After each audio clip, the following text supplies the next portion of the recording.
नमस्कार। देश की बात में आप सभी का स्वागत, अभिनंदन, वंदन।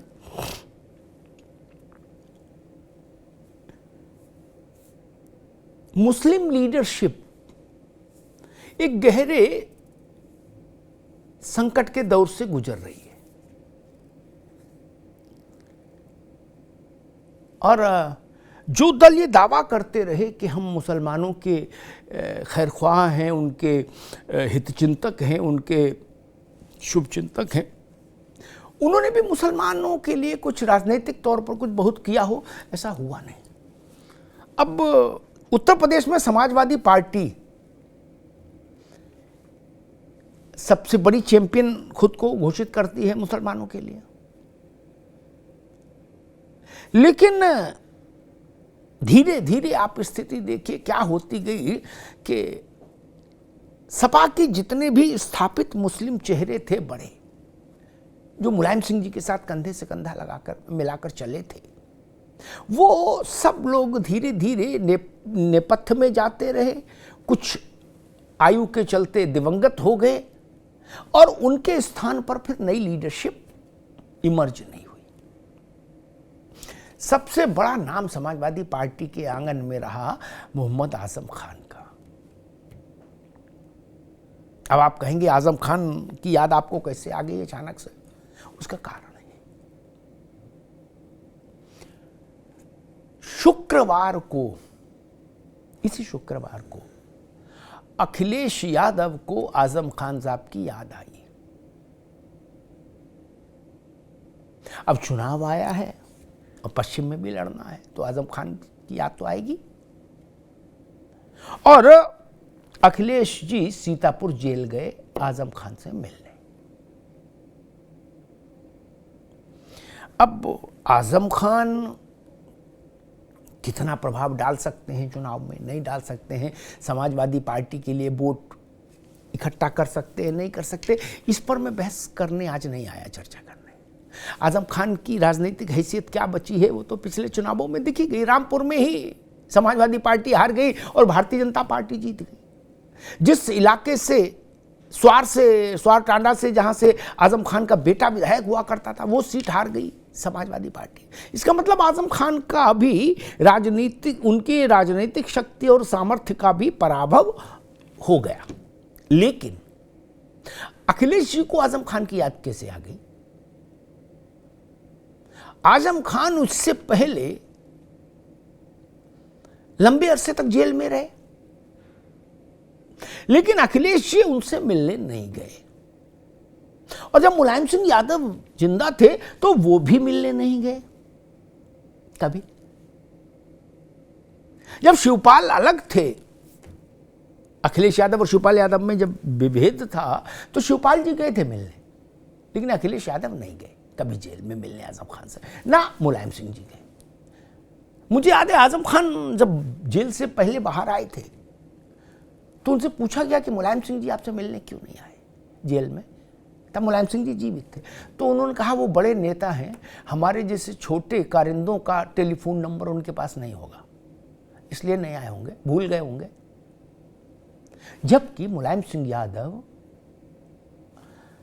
एक माँ बेटी के साथ बलात्कार के मामले में सजा काट रहे गायत्री प्रसाद प्रजापति से मिलने जेल गए थे खुद चल के, और 45 मिनट गायत्री की पीठ पे हाथ फेर के उसका हौसला बढ़ाया था कि वीर तुम बढ़े चलो, डरो मत, हम हैं।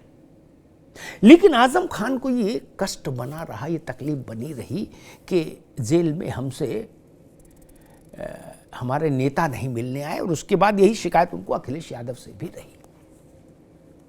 बीच में ऐसी अटकलें आती नहीं कि आजम खान पार्टी छोड़ सकते हैं। फिर आजम खान बीमार हुए और दिल्ली में एक अस्पताल में जब भर्ती हुए तो वहां अस्पताल में मिलने गए अखिलेश यादव उनसे, तो कहा गया कुछ बर्फ पिघली है। अब कितनी पिघली, नहीं पिघली, या अभी भी जमी है आइस क्यूब, ये तो वही जाने। लेकिन चुनाव की से ठीक पहले अखिलेश यादव आजम खान से मिलने गए। क्या बात हुई, कैसी बात हुई, ये तो आजम खान ही बताएंगे, और जब भी बताएंगे या अखिलेश यादव बताएंगे। लेकिन समझ ये आता है कि अखिलेश यादव वो रामपुर और मुरादाबाद, यहाँ इन दोनों जगहों पर आजम खान की मर्जी का उम्मीदवार ही खड़ा करेंगे। जिसको आजम खान कहेंगे उसको ही टिकट देंगे। आजम खान खुश है तो उससे सपा को कितना वोट बढ़ जाएगा इसकी चिंता नहीं है मेरे ख्याल से अखिलेश यादव को। अखिलेश यादव को चिंता होगी तो इस बात की होगी कि अगर आजम नाराज हुए और उन्होंने अपनी नाराजगी जाहिर की और सार्वजनिक तौर पर उसका इजहार किया तो मुसलमानों के बीच में संदेश खराब जाएगा। इसलिए अखिलेश यादव ने मुलायम आजम खान से मिलने जाने का फैसला किया होगा। आजम खान के बेटे की मित्र हैं एकता कौशिक, उनके नाम की भी चर्चा चल रही है। कहा जाता है आजम खान उनको मुंह बोली बेटी मानते हैं।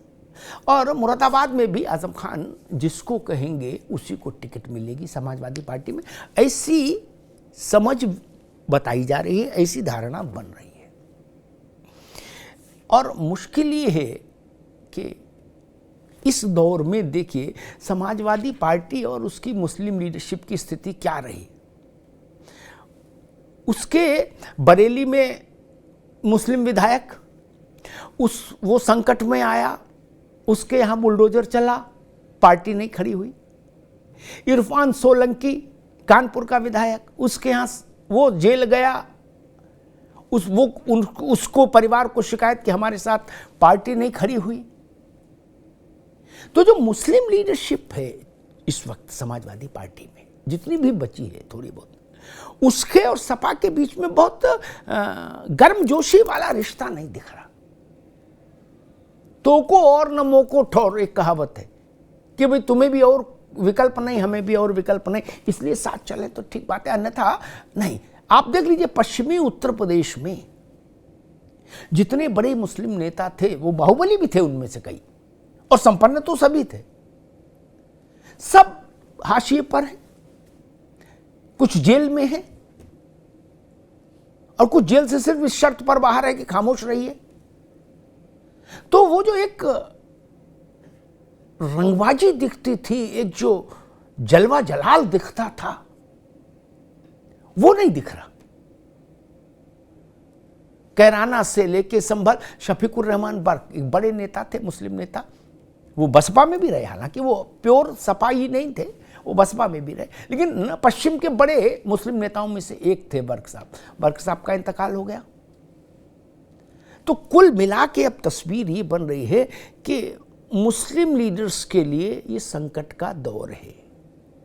वो जाए तो जाए कहां। भाजपा पसमानदा का प्रयोग कर जरूर रही है, लेकिन अभी भी बहुत सारे मसले हैं मुस्लिम मानस और भाजपा के बीच में। कांग्रेस मजबूत नहीं उत्तर प्रदेश में, इसलिए मुसलमान उसको विकल्प कैसे बना ले। बसपा को के साथ कहीं मुसलमान खड़ा हो जाता है अगर उसको लगता है जीत सकते हैं यहां पर, लेकिन बसपा का भी मामला कुछ ढीला ढाला चल रहा है। तो there is no alternative. TINA factor जो है ना सियासत का, वो मुस्लिमों के सामने भी है, मुस्लिम नेताओं के सामने भी है। सपा को छोड़कर फिर कहां जाए, ये एक बड़ा मसला है। शायद सपा भी इस बात को जानती है, इसीलिए वो चाहती थी, सपा ने ये कोशिश की कि चुनाव से पहले आजम खान की मिजाज पुरसी की जाए। आजम खुश हो ये जरूरी नहीं, लेकिन आजम नाराज न हो ये जरूरी है समाजवादी पार्टी के लिए। इसीलिए सीतापुर तक चलकर गए अखिलेश यादव। धन्यवाद।